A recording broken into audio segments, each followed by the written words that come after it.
Bangkay ng lalaki, natagpo ang palutang-lutang sa ilog sa Guagua, Pampanga. Yan at iba pang balita sa pagtutok ni Jewel Fernandez. Pasado alas 8 ng umaga kahapon nang matagpuan ng bangkay ng isang hindi pa nakikilalang lalaki na palutang-lutang sa Pasak River sa Barangay Bangkal, Guagua, Pampanga.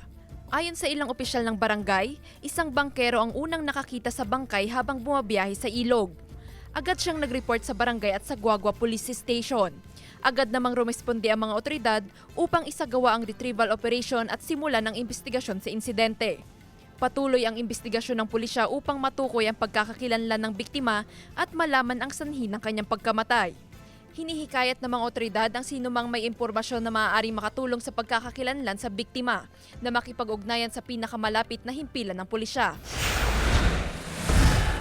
Patay na matagpuan ng isang lalaking 17 taong gulang matapos malunod sa Iba, Zambales.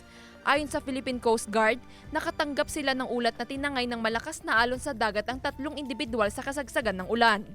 Nailigtas na ang isa at patuloy na hinahanap ang isa pa. Jewel Fernandez, One North Central Luzon.